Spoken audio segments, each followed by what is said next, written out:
speaker tonight is Dr. Cecilia Gonzalez Andrieu. She was born and raised in Cuba, nurtured in the Roman Catholic Church. She began as a filmmaker and then went into theology and has had a long passion for integrating theology and art.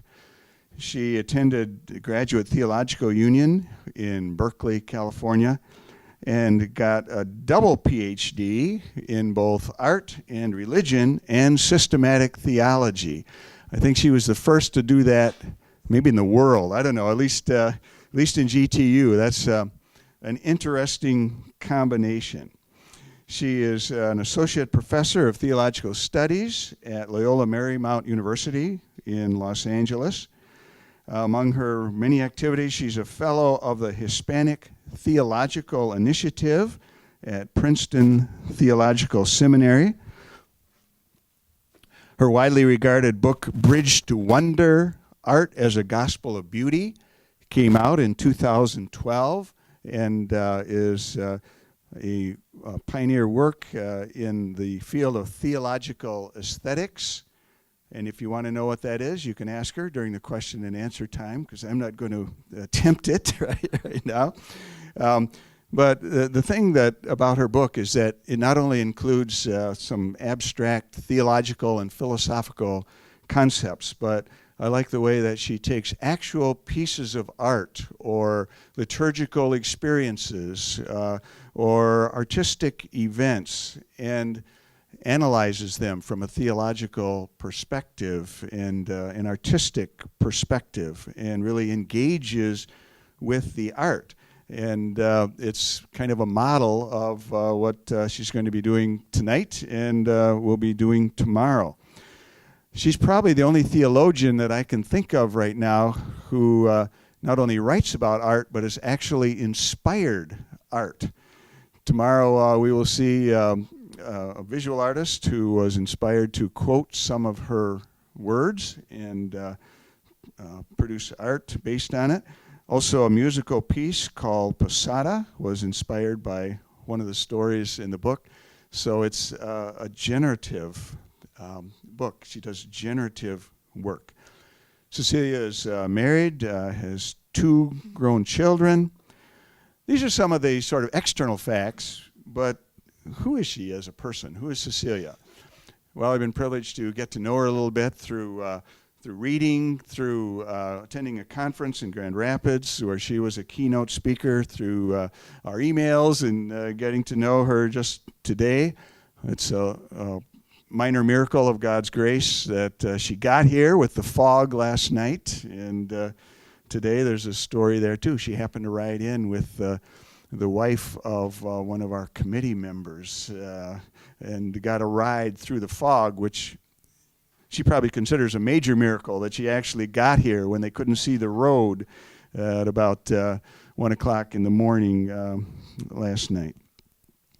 But who she is as a person, as I was thinking of how to describe her, one thing that comes to mind is she loves bridges. In fact, she especially loves the Golden Gate Bridge in San Francisco. And her book has some interesting reflections on the Golden Gate Bridge as a piece of art. But I got to thinking that who she is a builder of bridges. She builds bridges between theology and art, between the mind and the heart, between the church and artists, the church and the world, the Catholic Church and the Protestant churches, and probably the Orthodox Church too. Have you had contact? Yeah, okay, I'm not surprised. Those in the world of professional art and those outside of that circle. She's a bridge between the Hispanic world and the Anglo world, between the poor and the privileged, among which I include American middle-class students and people. She's a bridge between past tradition and present creativity, between the young and the old. She's a bridge that connects, a bridge builder that connects the good, the true, and the beautiful. You know, as I was articulating those things, it sounds kind of formulaic, maybe sounds even a little corny, but it really is true as I think about her life and the things that she has talked about, and I'm amazed at the bridges she builds with her life and work. And I can clearly sense that it comes from a spirit overflowing with love. Love for God, love for the church, love for all people, for art, for justice, for this beautiful and suffering world. So it's truly my pleasure to present Dr. Cecilia Gonzalez-Andrieu, who will be speaking on rediscovering the redemptive power of beauty. Cecilia?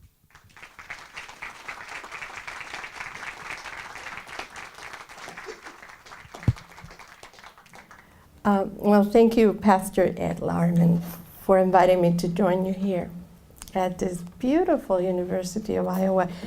And thank you for giving me the opportunity to share in Geneva's ministry. As a Christian theologian, I have a very particular point of view that I bring to you today.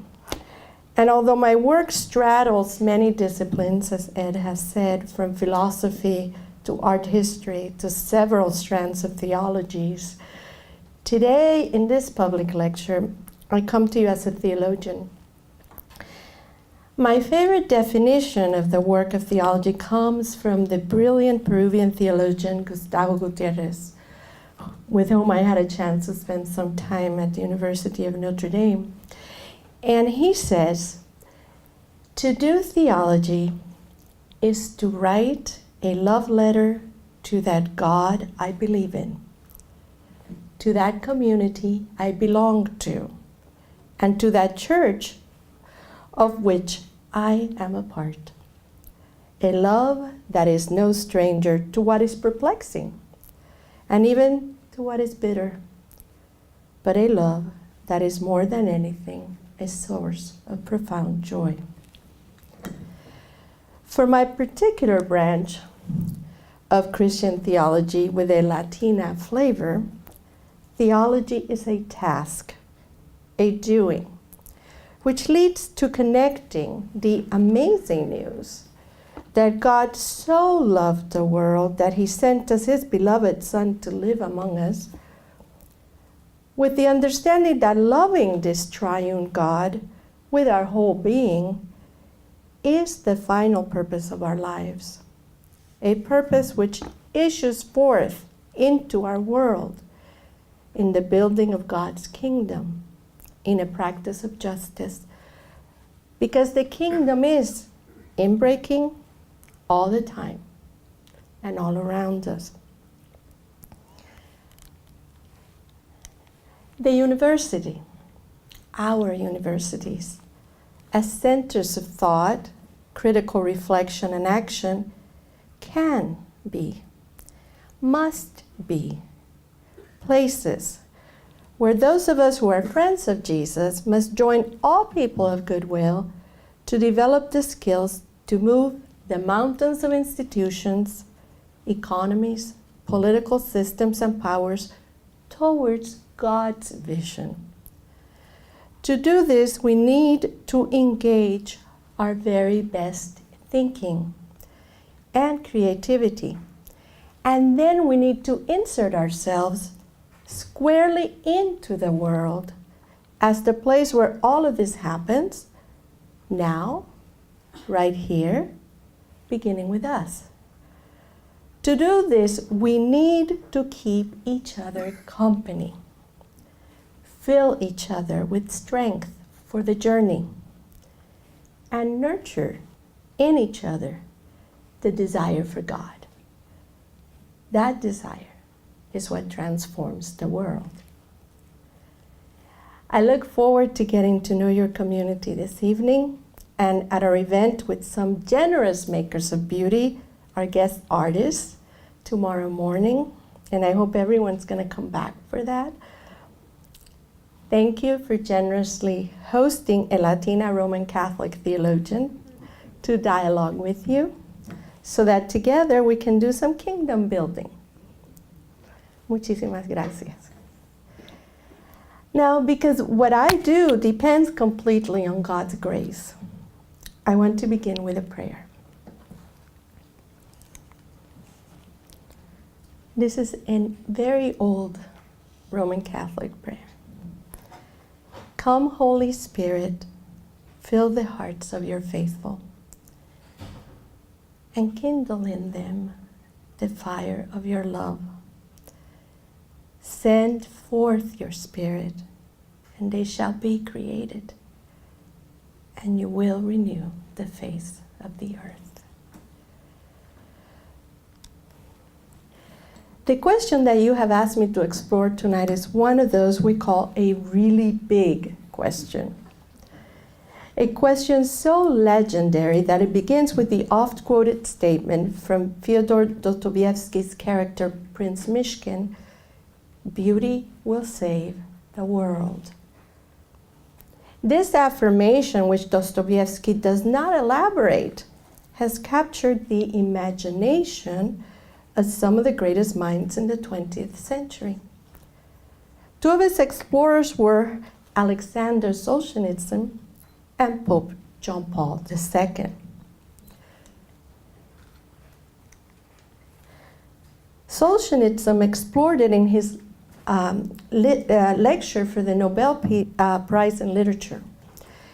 And John Paul II titled the last section of his highly regarded pastoral letter to artists, "The Beauty That Saves." I admit that it feels quite daunting to be speaking on the same subject as these great men, and yet I think there may be something I can add to this conversation, with your gracious help, of course.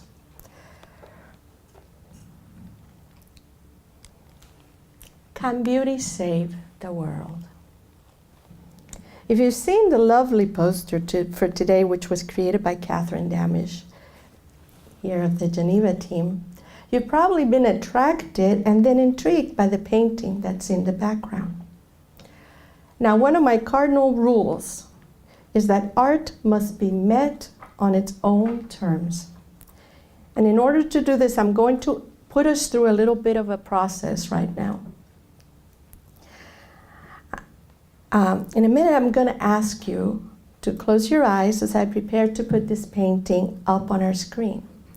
And I apologize that I could not arrange to transport the actual painting here to show it to you in person. The reproduction is very far from the luminosity of the original. So since we're going to be looking at it on a screen, I want you to let your eyes be in darkness for a bit. When the painting is ready, I'm going to invite you to open your eyes again. So is everybody ready? So close your eyes. Focus on the darkness before you and on absolutely nothing else. Just sit comfortably with the darkness. Contemplate the quiet darkness.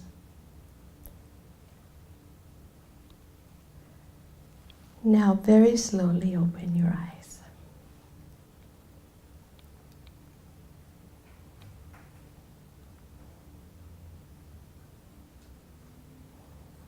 I want you to take stock of yourself for a moment right now. As you look at this painting, just listen to your inner voice. Notice, really notice what is happening in your heart. Listen to yourself.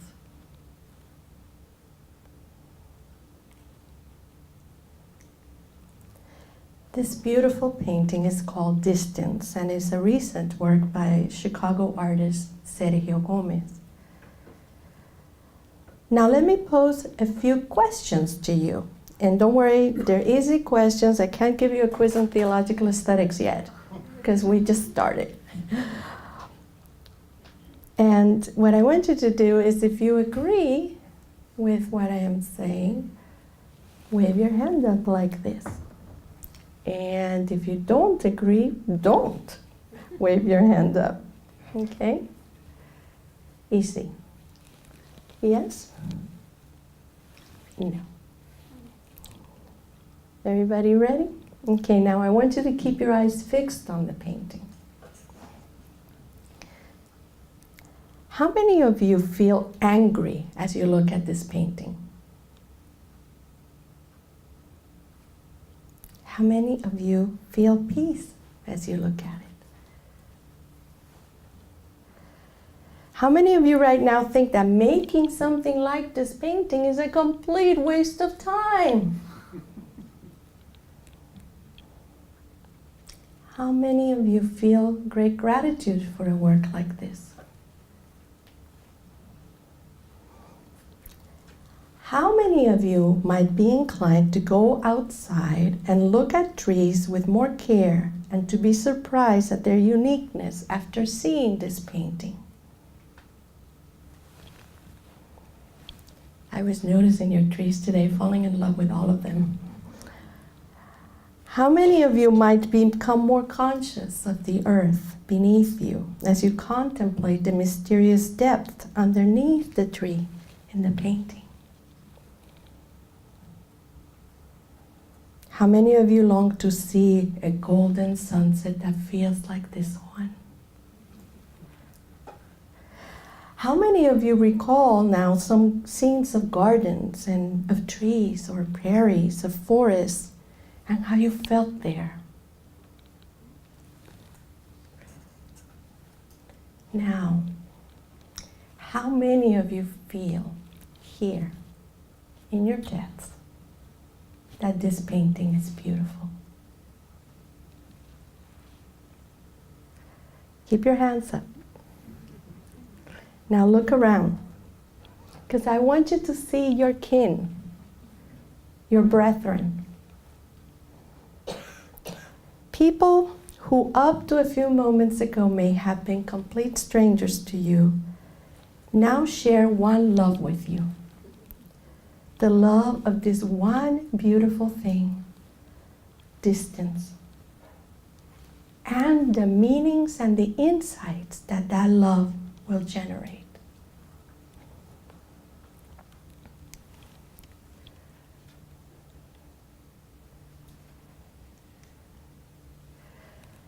Dostoyevsky in 1868, Solzhenitsyn in 1970, Pope John Paul II in 1999 seemed quite intrigued with the idea of beauty's connection to the possibility of a good world.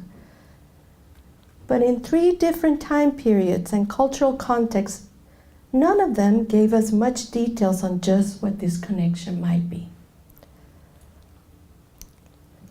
Dostoyevsky, a visionary artist, puts the words "beauty will save the world" on the lips of a young character destined for great suffering and tragically unable to affect much goodness around him.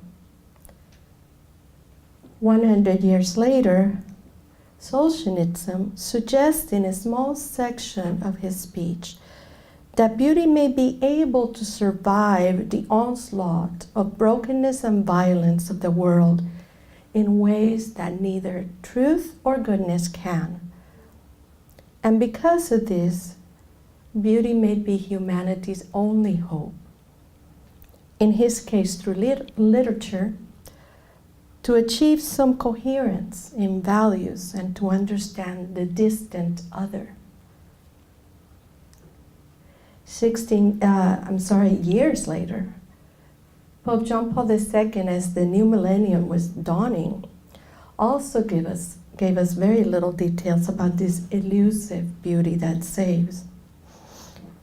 In the concluding section of his pastoral letter, he asserts enigmatically that beauty is a key to the mystery and a call to transcendence. It is an invitation to savor life and to dream of the future. I'm hoping our conversations tonight may help us all understand what he means. You and I need to do some hard work tonight, because with all deference to these great men and to the question of beauty's saving role, they did not provide us with too many markers to figure it out.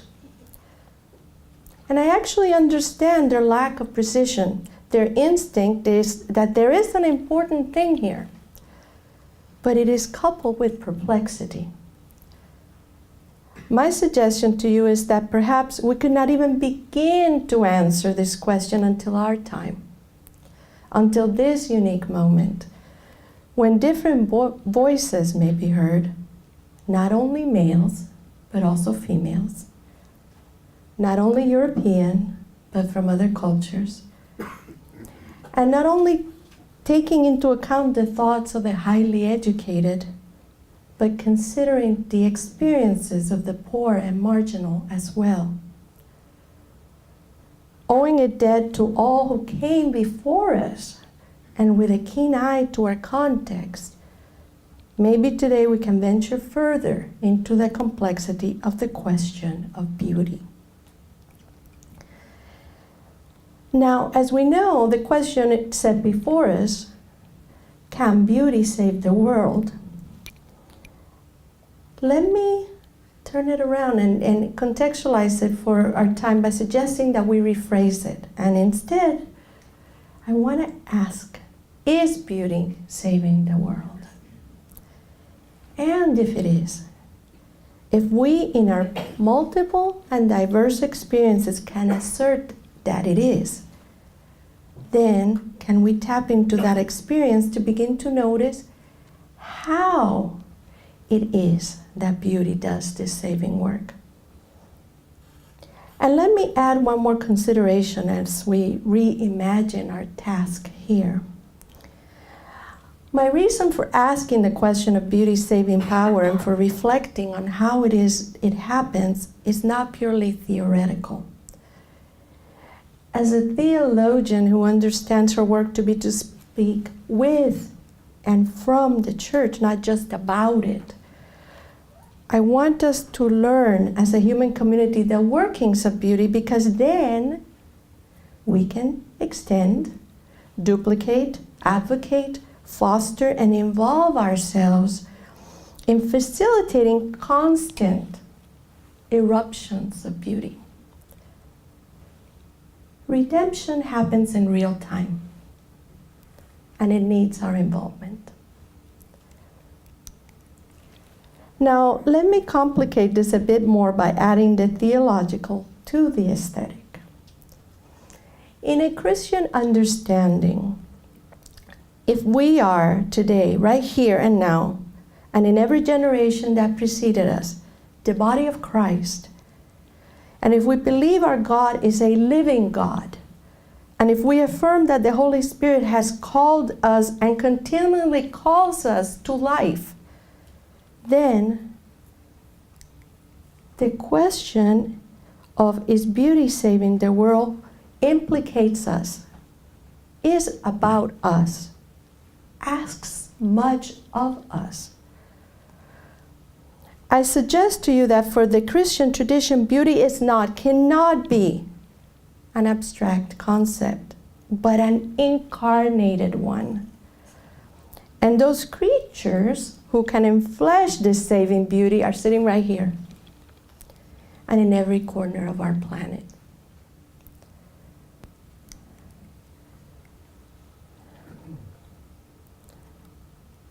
So let's return to our original question for a minute. Can beauty save the world? If you now recall our experience of distance just a few minutes ago, you might answer with me. Let's see. As I looked at this painting and was overtaken by its beauty, what happened? First, I felt great peace. And no, it is unlikely that while contemplating distance, I would explode in anger toward my neighbor. I also felt gratitude. And if I think about it now, I was kind of amazed that one particular human being working in a small studio in Chicago could have so much talent and so much vision to have made such a work of art. And well, that idea also made me feel great gratitude for human beings in general. And since I am a believer, most particularly, I felt grateful to the generous God who made them. I also noticed that as the fall is nearing, the days are growing shorter and golden hues begin to dominate our landscape. This painting could help me to be mindful of the extraordinary natural world that surrounds me.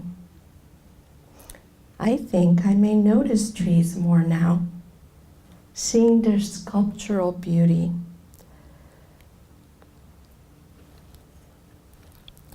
And I will look at them as they lose their leaves.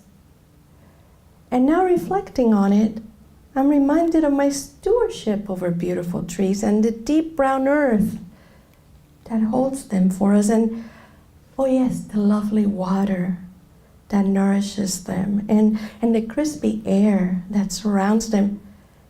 And maybe I am even becoming mindful of the hardworking bees and the birds that spread their seeds and multiply them. The beauty of this painting can help me reflect on all this and activate many different loves through the initial love of its beauty. But even more, you may tell yourself, I just realized that just by being invited to contemplate beauty, something I rarely do, let's face it, I'm really, really busy, I noticed my own heart. I felt it stirring. I paid attention to it. Maybe now, because of this experience, I will pay more attention to my heart. I will listen to it more closely and may even wonder how it is that God may be speaking inside this heart of mine. I may learn to become still and to listen with intention. Finally, as you reflect on our experience now during this time we've together, you may notice that you feel less alone. That as you look around this hall, you now perceive how beautiful human faces are in all their variety. And how truly wonderful it feels to know that even in the midst of our differences, we may all share many loves, like the love of golden sunsets and silhouetted trees, and that sharing many loves makes us into family. One human race, one world, even more, one cosmos. So now let me ask you the question. As we reflect back just on this one shared experience with the many beauties revealed by distance, let us ask, is beauty saving the world? Is this an ongoing and dynamic process that begins every moment anew inside God's excessive love, is mediated through creatures and creation, and then must be actively recognized and accepted by us?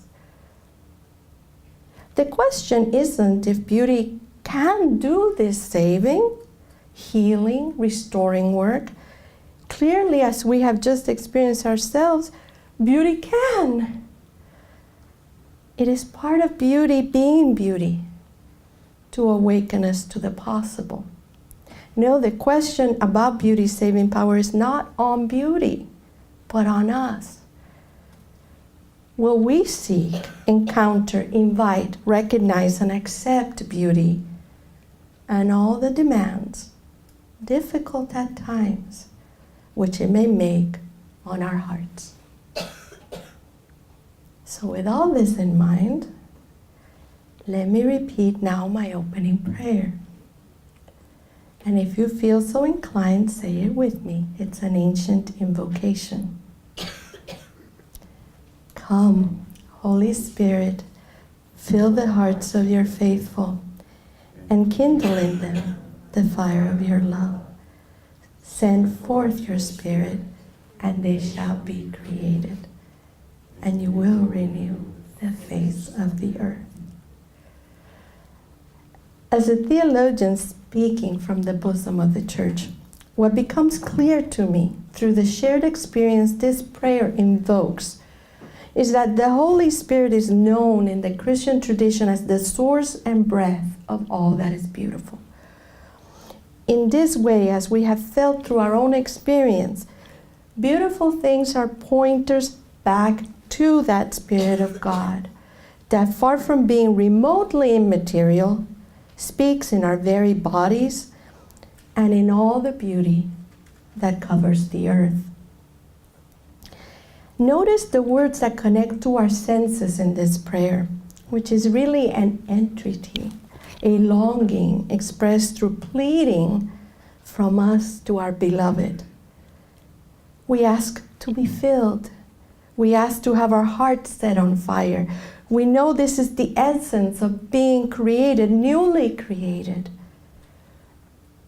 This deep stirring of beauty, which stirs us to fiery love, then renews, or in theological language, redeems us, and all it touches. But although the Spirit searches for us longingly, we can certainly hide from it. Remember that the question is not, can beauty save? The question is, will we allow it to save?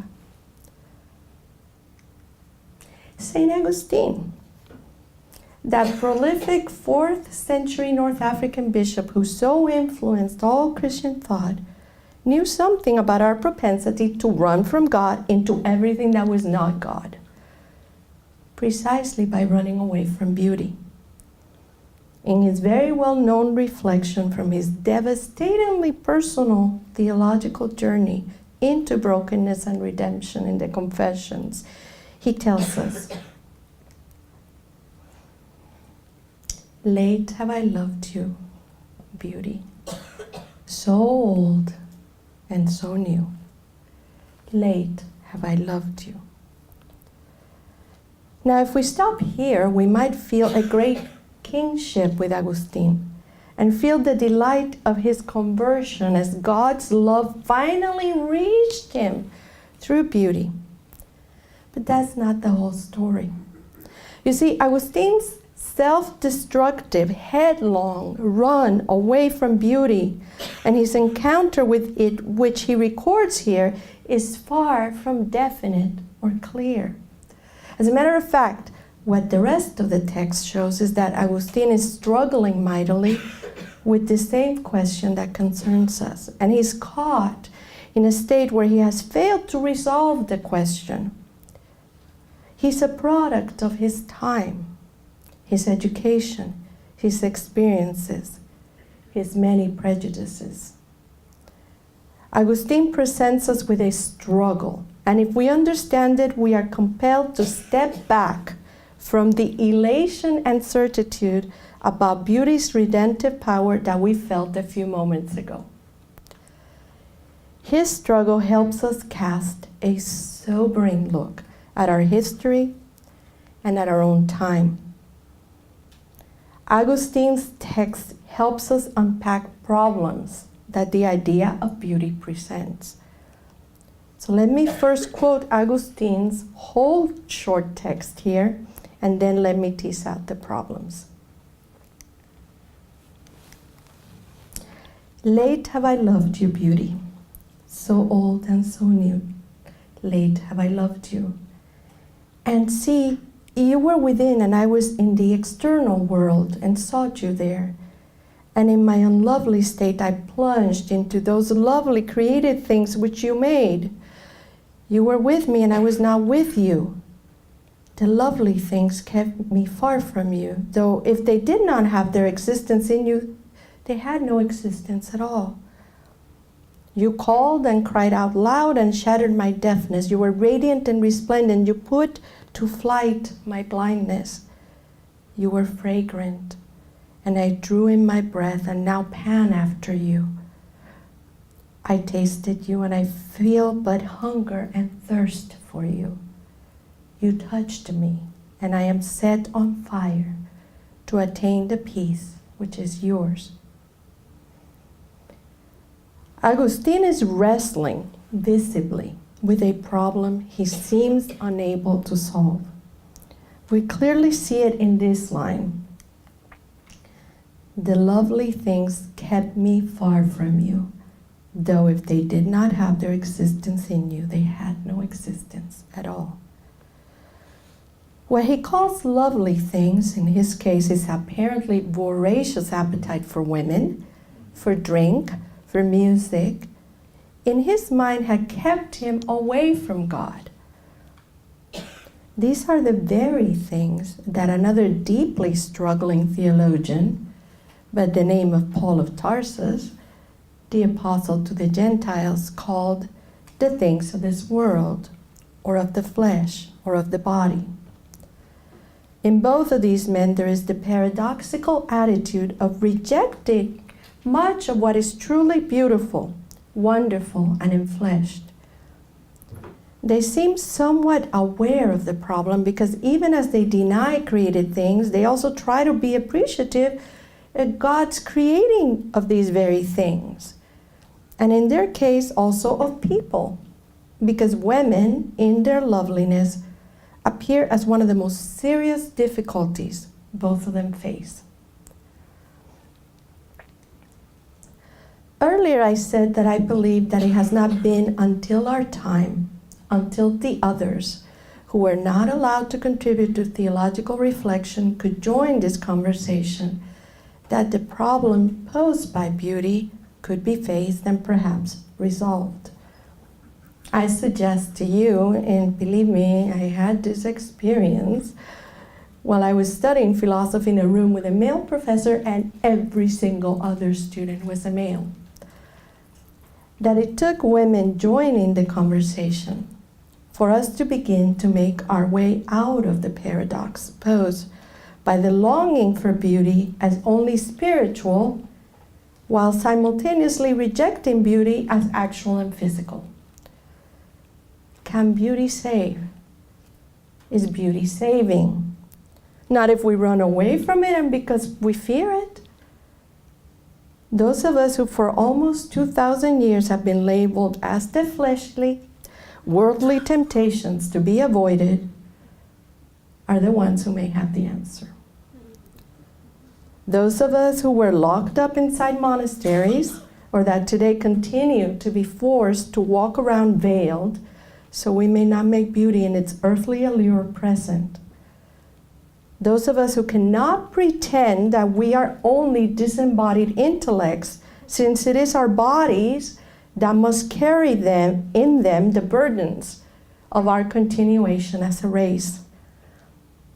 Those of us who are women may be able to locate the problem in our tradition and, pointing to truth, solve the paradox. Augustine cannot trust beauty because it is in flesh, and yet he knows that such beauty has its origin in God. I would suggest that then as now, his trust was made impossible by what his society enacted and taught. The idea that real beauty was immaterial and that the fleshy beauty was transitory and for sale. If we want to be able to affirm that beauty is saving the world, we cannot avoid these very questions then. Can we trust beauty? Or is beauty for sale? So let's go to the question of trust. There's an entire constellation of influences that make trust in beauty a very problematic issue for Augustine and Paul, and also for us. From our present context, we first need to see that the mistrust of beauty is in no way universal, not in geography and certainly not culturally. In many ways, it is what I would call a first world problem. The only people who can afford to mistrust beauty are those who do not need beauty's power of renewal and of nourishment in order to survive. In the same way, the overly developed world squanders resources like land, water, and food because it has so much, we squander beauty, fearful of what coming awake to it will do to our much coveted comfort. If we experience the beauty of water, we will come awake to the painful truth that the loveliness of water is threatened by us and that we must change things. Water's very survival may be redeemed by its beauty, but only if we pay attention and as a result are moved by love to act. As the great naturalist John Muir taught us, if we awaken to the deep beauty of our natural world, we will develop a creaturely kingship with it. The beauty will ask something of us. It will tap into our hearts. How could we continue to exploit and destroy it? Whether in Augustine's time or in ours, our idea of progress has required that we devalue beauty and diminish our very embodiment as creatures who are sharing a living planet. So to see where all this began, we actually need to rewind several centuries before Jesus. But as we look back, let's first settle into our own context. Just who is this us that mistrusts beauty? Well, we are principally Westerners whose ways of understanding the world derive directly from Greek philosophy and whose methods of organizing the world have been constructed precisely to perpetuate male dominance through joining economic and military power. So let me unpack some of this for us. In the Republic, Plato sets up a view of reality that is divided and hierarchical. As you can see here, he breaks down the experience of knowing and those things that can be known into two realms. At the top of this hierarchy is intelligence or dialectic, what today we might call abstract reasoning. It is in this higher realm where the only real truth exists, as disembodied entities he calls the forms. In this sense, we might say that there is something called beauty, which is always existent, but only in this otherworldly realm. In this intelligible realm, which means that it may be understood only by the intellect and never by the senses, he also places mathematical reasoning. So we would call this realm the mind. Now below the dividing line, right here, the visible realm, what we would call the body. And Plato places physical things, actual earthly things, in this realm. Do you see Augustine's problem? Here, Plato locates beliefs and opinions, which he equates with emotions, which he then equates with females, and thus consequently cannot be trusted. If the senses are untrustworthy, and if emotions are undesirable as effeminate qualities, then imagine how very unworthy are those things he places at the very bottom of this hierarchy. Those things that involve our emotions and appeal to our senses, namely creative things, what we would call the arts. Our painting of distance would be placed at this most unworthy level of existence and likely destroyed. Because for Plato, all artists must be banished, from the ideal republic, since all they do is create illusory things by telling stories, making paintings or sculptures, creating music and theater, and moving the hearts of the recipients of their work through the senses.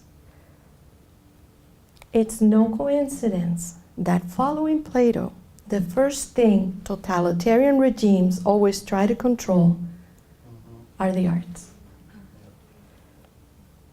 Now, in my humble opinion as an unenlightened female, Plato is very inconsistent in his thinking, since his philosophical works, always presented dramatically as dialogues between multiple characters in particularly imaginative settings, are indeed works of dramatic fiction, creative, illusory, and steeped in the goal of causing emotions in his readers.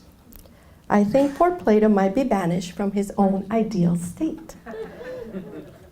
Now, are you seeing why, as a civilization, we have a problem trusting beauty?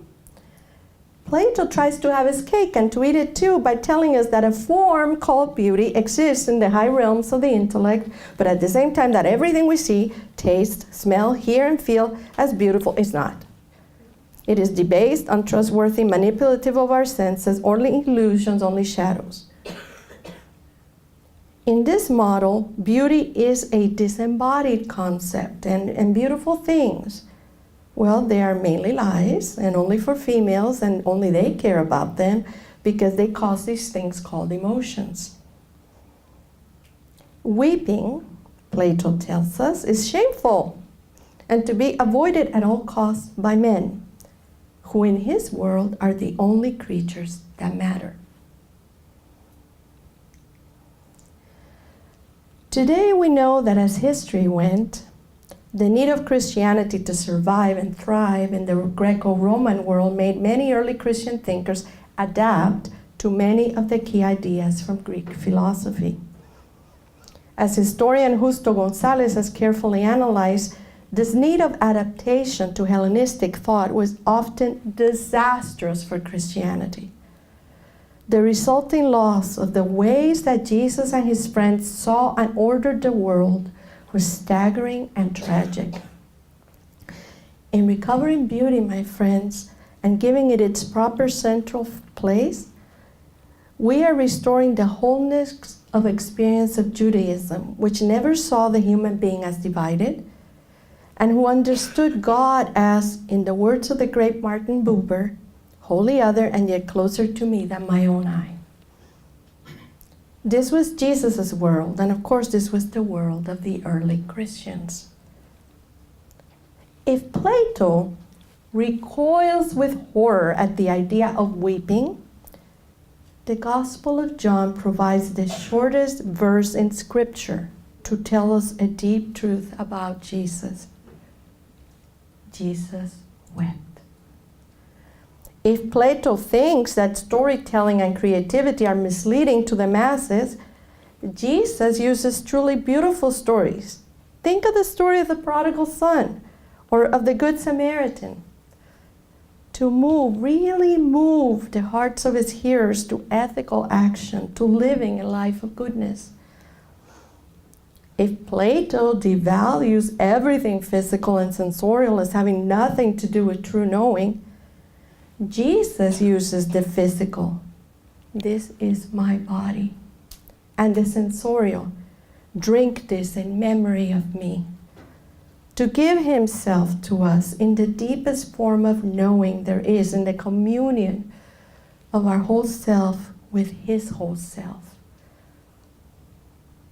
In the taste of bread and wine, and the baptismal freshness of flowing water, in mixing his own spittle with the very dirt of the earth to heal the blind, Jesus embodied, really incarnated, the unimaginable beauty of God within a particular body, his, and in a particular time and place, and left us a marker for the most exquisite beauty in the splendor of his abundant love which could not stop flowing even when the cost was his life. Finally, and you knew I'd get here, Plato thought women were worthless, good only for breeding and nothing more. Jesus, on the other hand, lifted women in ways that were unheard of for his time. And his scandalous inclusion of women in his ministry likely contributed to his becoming a marked man. Jesus invited women to be his disciples and sit and talk with him. He singled out the example of the love of a woman drying his feet with her hair as paradigmatic of how we should be in our relationship with him. Jesus forgave, healed, and shared his work, his announcement and building of the kingdom of God with women. The other thing Christianity gave up to Hellenization, along with an understanding of what incarnated, incarne, in the flesh, truly means, was the equality and dignity of women that have been emblematic of the primitive church. Those two losses to our Christian story are interconnected in the overall resultant loss of beauty. Why do we mistrust beauty, dear friends? We were taught to mistrust it by those who would exploit us, because when we are in its throes, we cannot be controlled and stripped of our humanity. Beauty invokes God's very power of resistance to all that is destructive, as God joins us in our world. Beauty lets us know in the most unambiguous of ways that God is here. God is here. As you can see in the dramatic stories Jesus shared with those who would be his friends, beauty was completely uncontrollable. Imagine his hearers and their burning hearts. Beauty made you weep. It caused you to stop on your safe road and give assistance to a wounded man you had been taught to despise. Beauty made a father upend all of his society's rules and welcome his wayward son with a feast. Beauty flowed from Jesus' tears with so much force that it could pull Lazarus out of his tomb, unbinding him and returning him to life. As he returned to the Father, leaving us the Spirit to stir up our lives, Jesus was bequeathing to us the capacity and desire to seek a beauty in our midst that is uncontainable. Jesus leaves us the Spirit so it can fill us with fire that is extraordinarily transformative, so we can be created anew and extend our transformation into the communal renewal of the whole earth. When we walk onto this stage of our lives with intention and meet the world there, we have opened ourselves to the renewal that can happen if we allow ourselves to be filled, changed, recreated by the intense beauty of God's presence before us. Yet sadly, as we became more and more civilized, coveting the certainty, detachment, and power that Plato promised us,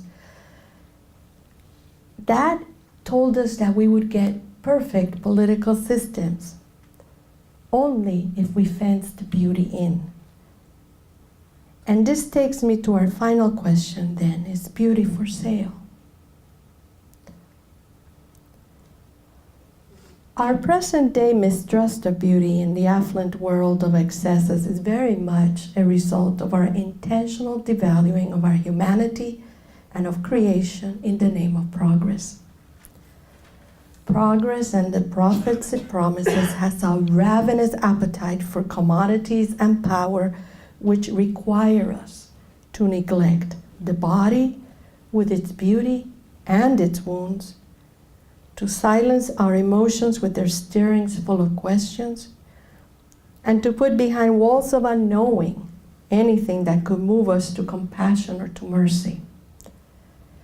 As children of an enlightened world, which continued the project begun by Plato of cleaving us into disconnected pieces, we learned to trust only our reason.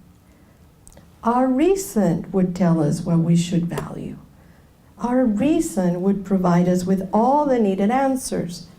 Our reason would allow us to write out contracts, conduct transactions, build structures, and ever taller and more impressive skyscrapers. Only in such an environment can the very idea of beauty being for sale exist. Because this fiction, this idea that what is beautiful is for sale, has many qualities that are exactly what so deeply confused Augustine and Paul. If we understand the lie behind the sale of beauty, we will be able to help both of these great men, these great thinkers, these great theologians, to recover a healthy and holistic balance. So I need your help here. Can you tell me what is the very opposite of beauty? I'm really asking you. Any thoughts? Opposite of beauty. Numbness. Numbness, that's an interesting one. What else? Chaos. Chaos? Domination. Domination? Destruction? Ugliness. Ugliness. Yes, and these are all kind of symptoms, huh? But ugliness. This is the answer, right, that our society has taught us. And that is the answer that made it so impossible for Augustine and Paul to reconcile the beauty of God with the possibility that there could actually be beautiful things. They thought all sensorially apprehensible beauties were the same. And here was the problem.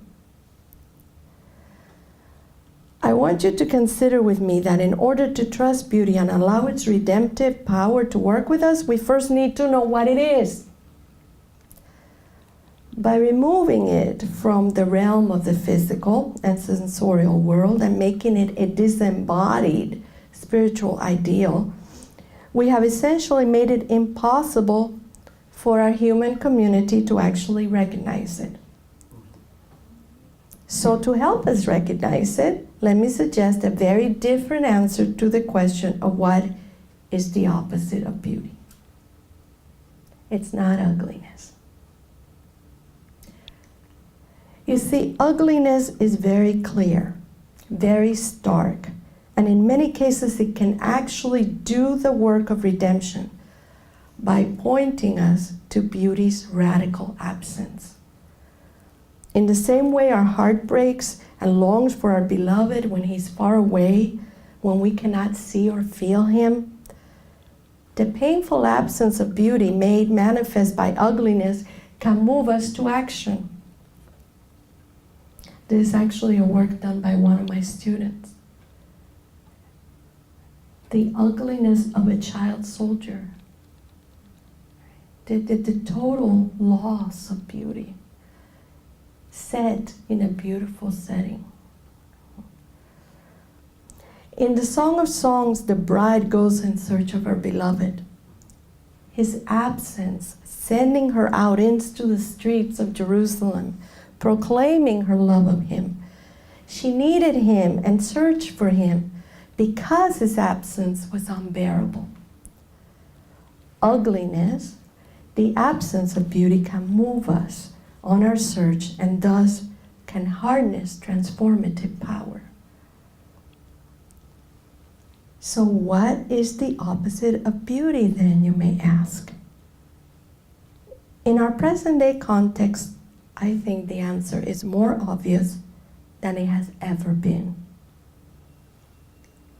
The opposite of beauty is glamour. And this is actually one of the pieces that Ed referred to, made by Dave Huth on my concept. Ever since I first suggested this in my recent scholarship, I've had several artists embrace this idea.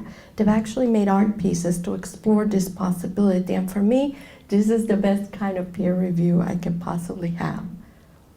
Artists feel that pointing out glamorous supplanting of true beauty is true, and knowing this truth frees them to reclaim the power of art for the good. Glamour is cunning and subtle, and that is the difference that Augustine and Paul could not discern. In all fairness, seeing it was much more difficult to do in their time. This was what they were struggling with. These things, these people, these events seem beautiful, and yet they lead us into nothingness. They rightly understood this as a sin. What they had a hard time discerning is what was the difference between the glamorous and the beautiful. What we can see today that they could not then was the level of falsehood proposed by glamour. Hitler's Third Reich made stunning films to promote themselves and dressed in smartly tailored uniforms and worked people into a frenzy of apparent love through the use of glamour. Glamour's danger is that it poses for beauty. It pretends to be beautiful. It attracts us. It makes us wanted. It makes false promises. And in this, it erodes our capacity to know real beauty. The glamorous points exclusively to itself. The beautiful points back to its source. As the beauty of the crucified one who gives himself for us languishes unknown, ever bigger and better things and more perfect people, and our apparent ability to manipulate our natural world promise us the most dangerous thing of all. That thing that the creation story in Genesis warned us about. In all its glamour, it promises us that we are gods, having supplanted the Creator with ourselves. Can beauty save us? Yes. Real beauty, or its heartbreaking absence, can, does, will. But is beauty saving us? Only if we trust it, by embracing the world, by engaging the truth of our emotions, by listening to the still voice in our hearts. We will only know real beauty if we train ourselves to call out all of the false imitations of it. To say no. Real beauty is not for sale, can never be for sale. It is much, much bigger than us. Beauty is a key to the mystery and a call to transcendence. It is an invitation to savor life and to dream of the future. Real beauty does not make us feel good. It makes us want to do the good. And for Christians, there is one ultimate guide, the one that the great poet Federico Garcia Lorca called love liberated from time. Jesus Christ, who opens up the depths of beauty in the complete unconditionality of love that transcends everything.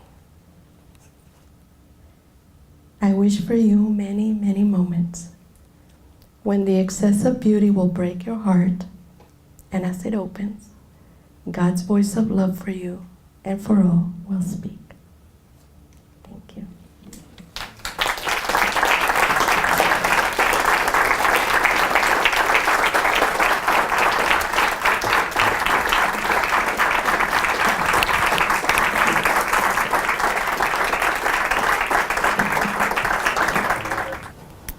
So the question is, about exemplars, that we have that kind of support this idea of glamour being the opposite of beauty, and I think they're all throughout. I mean, clearly, the idea of Satan having been the most beautiful, and because of this, the most alluring to lead us in the wrong direction, right?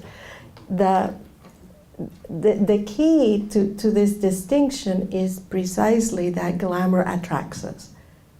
Ugliness does not, right? So the danger of it is precisely because it presents itself as a false kind of beauty. Now, I teach in Los Angeles, California, and that's the glamour capital of the world, right?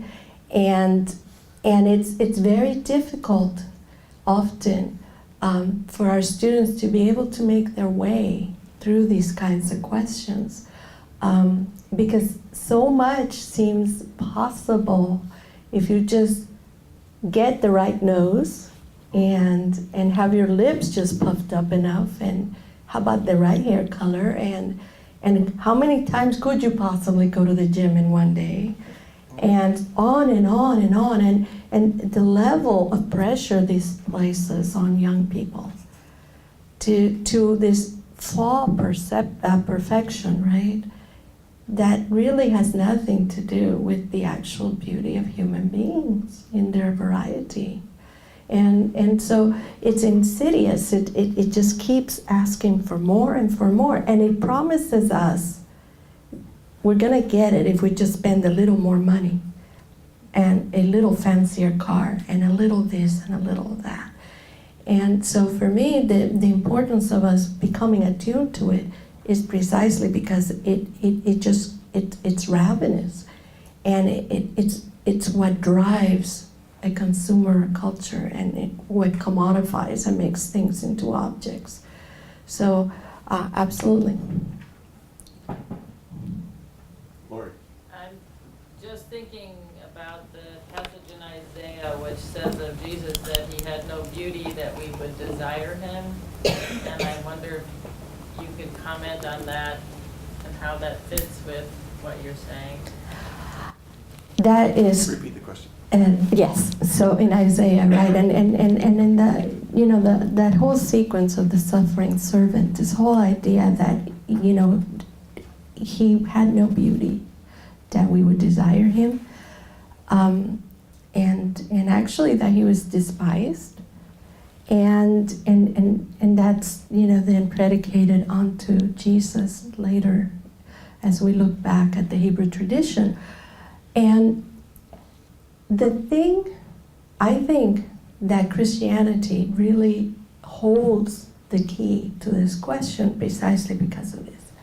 How could a crucified man be beautiful? How could a man who has been beaten to a pulp and tortured be beautiful? And it's because what he is doing is good, profoundly good. And it is also true, profoundly true. And the reasons behind what he does and why we see him disfigured are precisely the things that will tell us he's beautiful. So when we buy the idea of glamour and of never having a wound upon us, Jesus makes no sense. Dying for others, altruism, any of the things that are required of a human community in order for that human community to flourish become incomprehensible to us. Because how could that be? How could anything like that be beautiful? Now, in my own tradition as a Roman Catholic Latina, you know, the image of Christ during the Passion is like our central image. We enact Holy Week dramatically all across the entire hemisphere because we want to be able to see the beauty of Jesus in spite of the terrible suffering and the blood. And because otherwise, how can we see our own?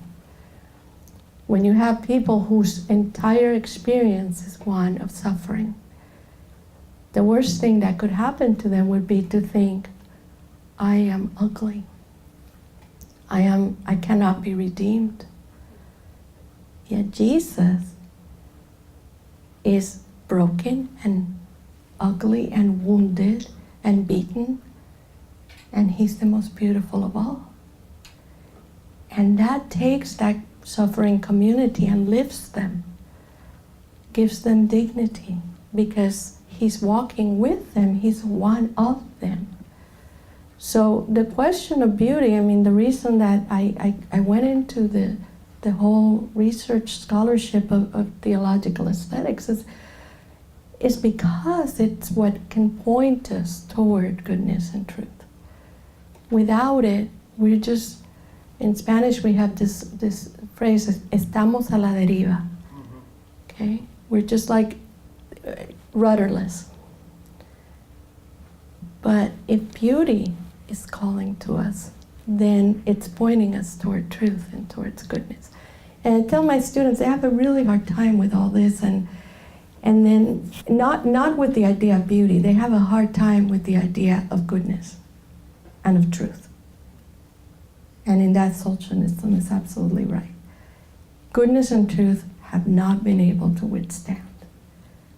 And the world we live in is just impossibly, for them, filled with so many options.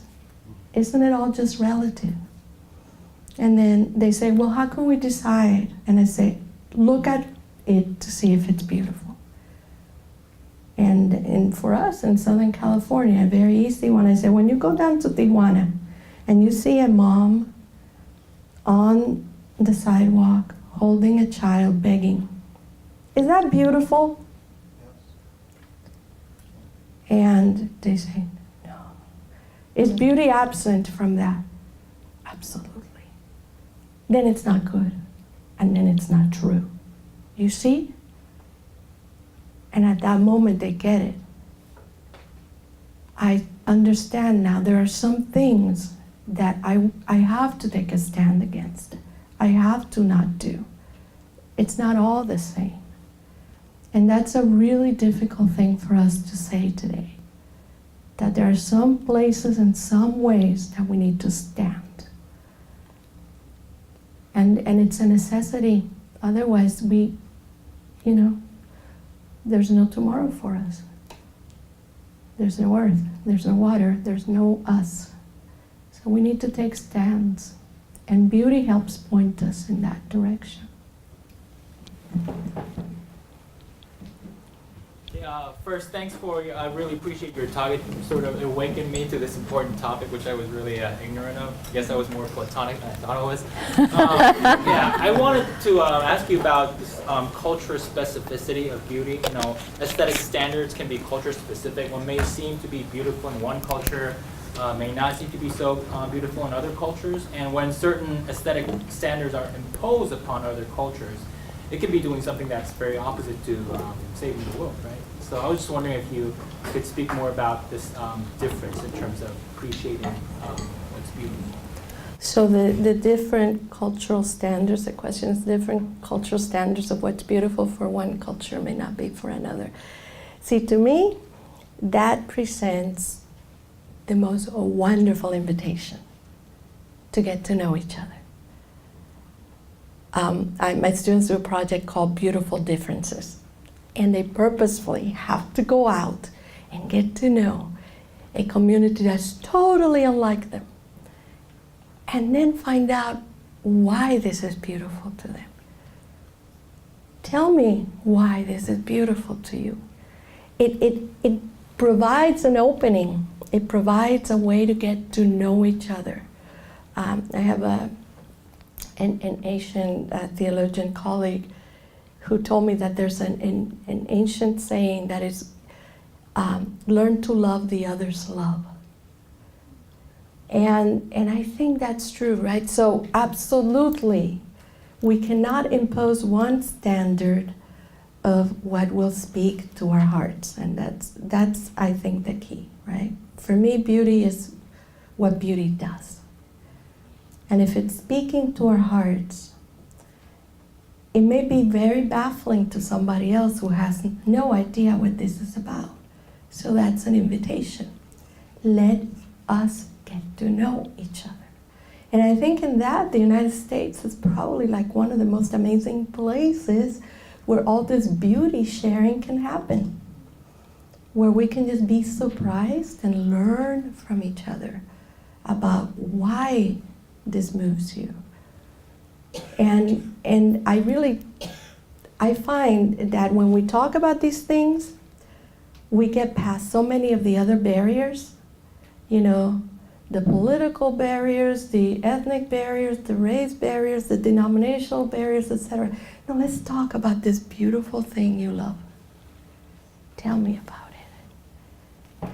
And suddenly, we're sharing.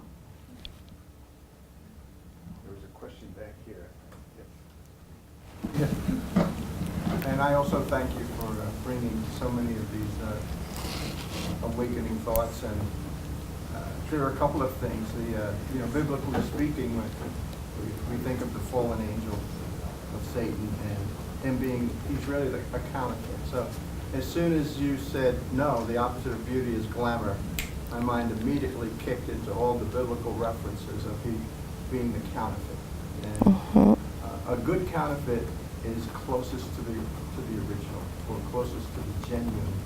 So from that perspective, the fallen earth, for example, or the systematizing of error to try to, that has ingrained culture and has gotten people to look at beauty in the ways that you described.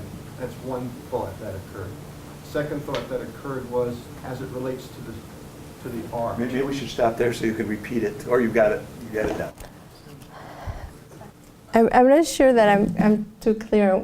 If there was a question, you just made some great connections. Yeah, you made some. So the connection was about that to you, glamour. The key to glamour is that it's counterfeit. That's another word that you can find. It's counterfeit beauty, right? And that it works because it's so close to the original, but just a little off. Yeah, just a little off. And in the baptismal call and answer that we do in the Roman Catholic Church, part of what we do is, do you reject Satan and the glamour of evil? We actually use that word. So it's absolutely, the structure is built precisely so we will not see that it's just a little off. And that little bit is what takes us in the whole wrong direction, yes. Another word for that is idolatry. Well, yeah. Idols are counterfeits with false promises. Yes. And you had a second comment. Especially in tune with art and artist, everything gives off something. So if a piece of art and the motive behind it, the spirit behind it, if it's done with love and directive and honor to a Father who's gracious and good, then out of where it's come from will display its giving off of, or I hate to use the word, but aura. But it'll give off everything gives off something.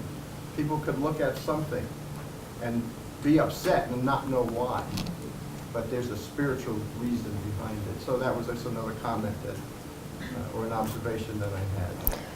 So his comment is that that there is something in a work that we will be able to pick up, and in your sense, what you're saying is that there's something about the inner life of the artist, of the maker, that may come through.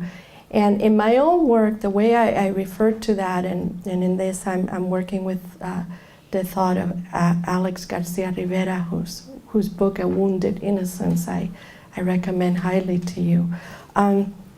He says that all creative works leave traces of a spiritual struggle. So, to me, that does not mean that we discount a work that upsets us, but we try to figure out what is the struggle that this is enfleshing, that this is bringing forward. For a theological aesthetic, works that are about meaninglessness are meaningful because they're telling us about an individual or an entire community or an entire society that is steeped in meaninglessness. So the traces, right, of what is going on behind, and you know, I talk about that there's just all of these constellations of things going on with the apprehension of any creative work. And you have communities behind it. You have an artist. You have communities in front of it. And then you have the thing itself. It will sometimes even defy its maker. So all of these things, right, we really need to cultivate a very nimble relationship to creative works, which we're going to talk about tomorrow morning, right? But very respectful, because I'm not going to say to an artist, you have no right to tell me the world's meaningless. No, you have every right to tell me the world's meaningless. I need to listen to that. Because if I'm going to in any way bring you any good news, I need to know that's where you are. And you are providing me with a look into you. And that's very powerful and very vulnerable. So we need to resist, I think, any kinds of movements that try to silence art that may be troubling, but rather invite dialogue with it, because in many ways these are people who want to be heard. They want their pain to somehow reach someone.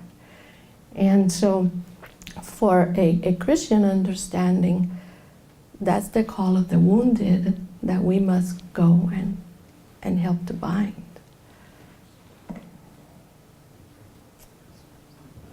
Really appreciated your remarks.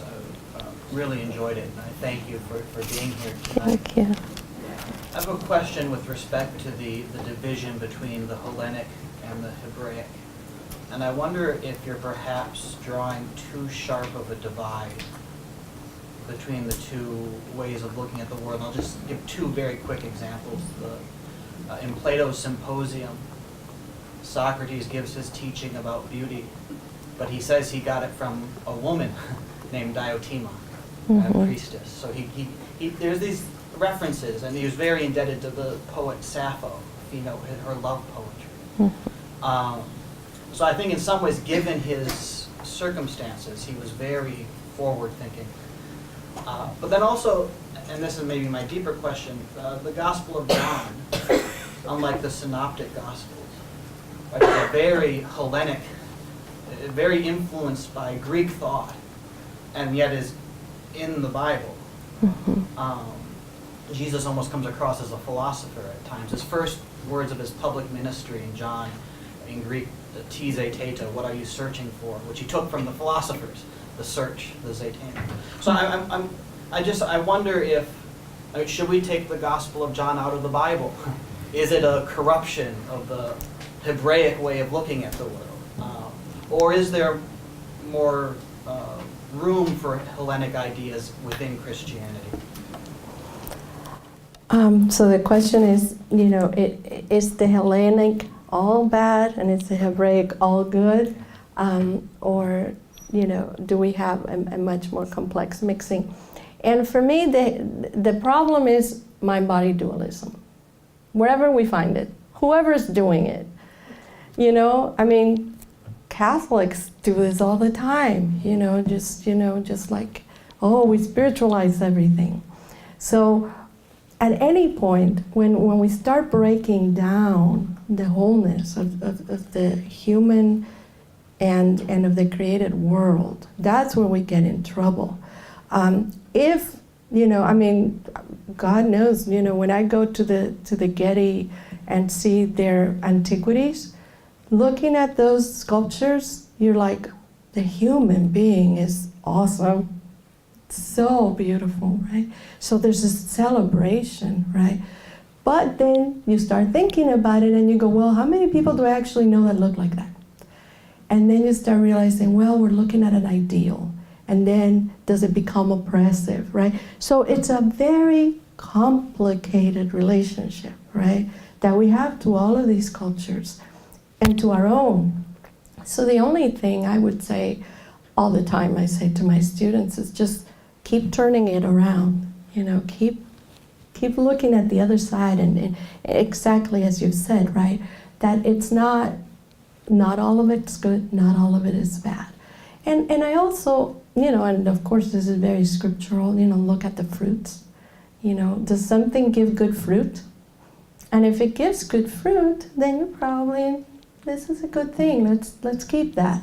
If it gives some nasty fruit, right, which means, women don't get to have a voice or be anything other than furniture or that kind of thing, well, then maybe it's not so good. And so looking at how the outcome, the final outcome of something, gives us also a very good way to discern how it's functioning. And I do think, honestly, that we're in a time now, at my own university, the first woman theologian to teach at Loyola Marymount came in 1973. So we're in such an early period of women being able to really engage this kind of conversation that I think we've got tons of work to do. But it's really exciting that we can now do this. And I do think we're going to bring some ways of looking at things that may be a little different. And that's what happened in my philosophy classes when I was sitting there with 17 Dominicans. and they're wonderful, wonderful in their white habits, and me.